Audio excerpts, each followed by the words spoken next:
Isa sa mga hinahangaang aktres at dating beauty queen, si Gloria Diaz, ay nagbahagi ng ilang mahahalagang detalye tungkol sa kanyang buhay pag-ibig. Sa edad na 73, ibinunyag niya na nasa isang matatag at masayang relasyon siya sa isang mas batang lalaki sa loob ng 28 taon. Ang balitang ito ay kinumpirma ng isang ulat mula sa Manila Bulletin, matapos siyang kapanayaman sa press conference ng kanyang bagong horror movie na Untold.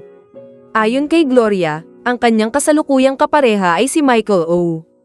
De Jesus, na kasalukuyang presidente at CEO ng Development Bank of the Philippines.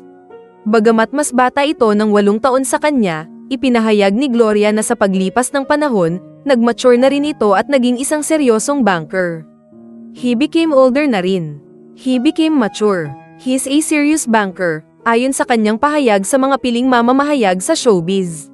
Sa naturang panayam, tinanong din si Gloria kung may balak siyang magpakasal muli. Sa isang biro ngunit may kasamang seryosong tono.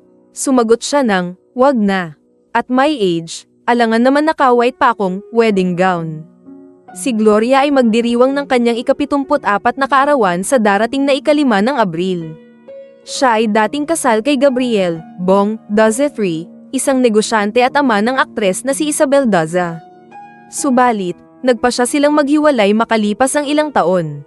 Ang karera at pamana ni Gloria Diaz. Si Gloria Maria Aspalere Diaz ay isang batikang aktres, modelo, at beauty queen.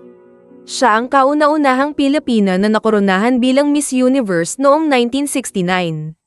Matapos ang kanyang panunungkulan bilang Miss Universe, pinasok niya ang mundo ng showbiz sa Pilipinas. Isa sa kanyang pinakaunang matagumpay na pelikula ay ang Pinakamagandang Hayop sa Balat ng Lupa, noong 1975, kung saan ginampanan niya ang papel ni Isabel. Dahil sa kanyang kahanga-hangang pagganap, umani siya ng papuri mula sa mga kritiko at kinilala bilang isa sa mga pinaka-promising na aktres sa industriya ng pelikulang Pilipino. Sa parehong taon, siya rin ay hinirang bilang nominado para sa FAMAS Award para sa Best Performance by an Actress in a Lead Role. Sa kabila ng mga pagbabago sa kanyang personal na buhay, patuloy na namamayagpag si Gloria Diaz sa industriya ng entertainment. Ang kanyang pagiging tapat sa sarili, matibay na paninindigan, at dedikasyon sa kanyang propesyon ay nagsilbing inspirasyon sa maraming Pilipino. Sa kanyang edad, ipinapakita niyang hindi hadlang ang panahon upang ipagpatuloy ang pag-ibig, tagumpay, at kasiyahan sa buhay. Commemorative stamps featuring the first 3 Filipino winners of the Miss Universe pageant, Diaz, left. Diaz continued acting in film for many years before trying out starring in television.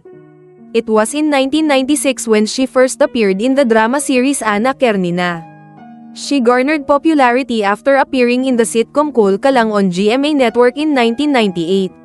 That same year, she appeared in the biopic film Jose Rizal where she played Rizal's mother Donna Teodora Alonso. Her portrayal of Rizal's mother won a Best Supporting Actress award at the 1998 Metro Manila Film Festival. In 2006, Diaz was cast in the psychological thriller Nasaan Ka Man alongside award-winning actress Hilda Coronel, Claudine Barreto, Dieter Ocampo and Jericho Rosales. For her role as Lilia, a woman trying to suppress her distraught as she tries to keep her family together, Diaz was once again nominated and eventually awarded as FAMAS Best Supporting Actress, 10. In 2009, she once again won a FAMAS Award for Best Supporting Actress for her role in the highly acclaimed film Sagrada Familia. In 2010, she starred in 2 GMA projects, Beauty Queen and Diva. She returned to GMA for Mistaken Identity after a brief stint in 100 Days to Heaven. In 2011, she played a supporting role in her first TV5 project, Glamorosa, as Draw. Claudia Montesilva Herrera.